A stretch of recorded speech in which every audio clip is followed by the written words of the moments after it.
Alright, how's it going, guys? Today we're going to talk about Brock Boeser and his current contract situation. So, last time, about a couple weeks ago, I'm not sure exactly when, but we talked about the Vancouver Canucks, and I said that they did not have a lot of worries in terms of their cap situation. We had just received Luongo's $3 million recapture penalty, but even with that recapture penalty, we still had the cap to sign Brock Boeser.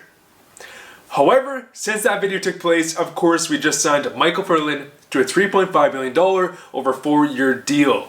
Now, I am happy with the Michael Ferland contract, but the Canucks are now sitting at a $5.8 million cap space.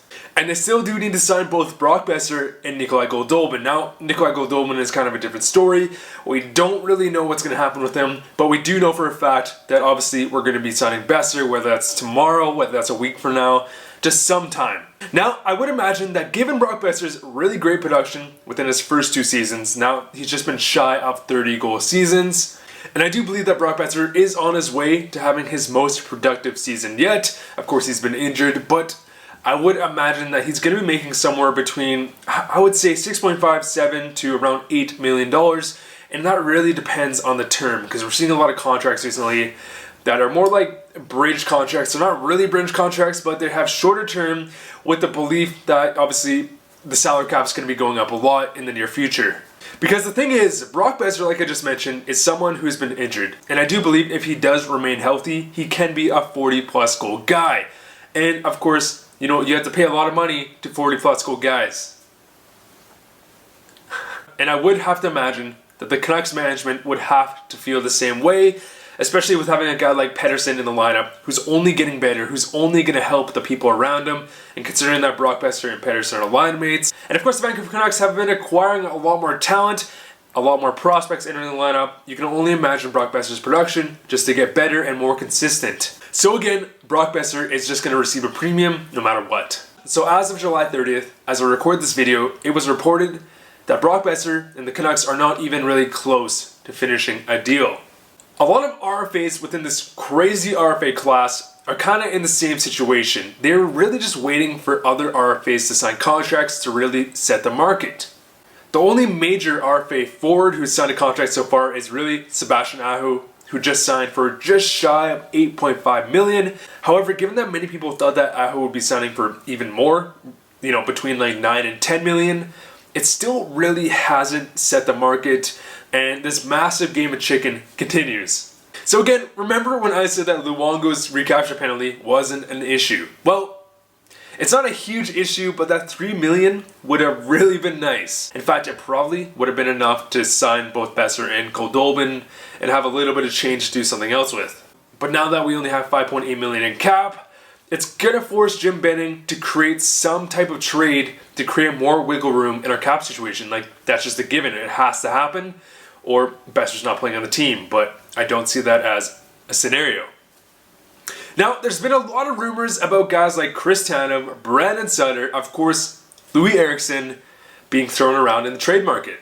And if the Canucks are able to afford Boeser, you're gonna have to deal one of those guys, or maybe someone else like Berchi or Tanner Pearson. I really doubt it. You know, Berchi's coming off a really long string of injuries, and Tanner Pearson, I'm not really sure, because I feel like they'd be kind of dumb not to see what Tanner Pearson can do playing within our new lineup. To be honest, guys, I think Tanev may just be the most realistic deal. Now, I personally don't think we should trade Tanev. I think the fact that we have more blue line depth heading into next season, and the fact that his minutes are going to be getting cut down, he's going to be way more of a valuable player next season. But he's really the only player that I can see trading, that we'd want to trade, that doesn't require us to have to give up futures or prospects within the deal to obviously get rid of a bad contract. Of course, we just saw the Toronto Maple Leafs have to give up a first-round pick to get rid of the Patrick Marleau contract.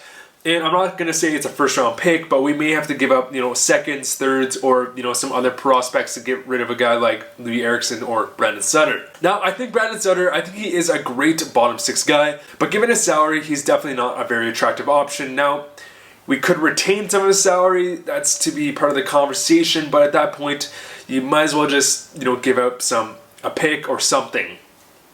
Because considering we have guys like Beagle and now Adam Gaudette within our lineup, and even JT Miller, who is a natural centerman, I think it may be the best option to try to part ways with Brandon Sutter, But to do so, again, we're going to have to find like the ideal trade partner that is not really a playoff team that has lots of cap, who isn't going to have to send back a bad contract our way.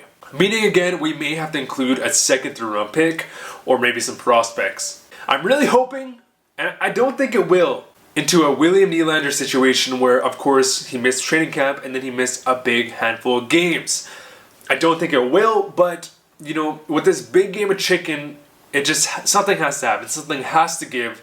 But, you know, expect another trade to occur this offseason. It just has to happen. And whether we have to give up prospects or not, it has to happen if we want to be able to afford Brock Boeser. Training camp is only about a month and a half away, so we only have around 40 days to sign Brock Boeser so that he does not go into the season. I don't think that would be beneficial for any side. Of course, we just saw from the William Nylander situation that obviously that just didn't benefit anyone. It just created so much tension, so much drama within the team, just for no reason. And I really hope for the Vancouver Canucks' sake that they do try to take like the Tampa Bay route, where obviously they just signed Vasilevsky to a deal 1 year before his contract expired. I hope they do the same with Hughes and Pettersson, because this whole drama, this whole obviously offer sheet drama, I can't take it. It's fun to analyze other teams like Mitch Marner and stuff, but to our guys, no way.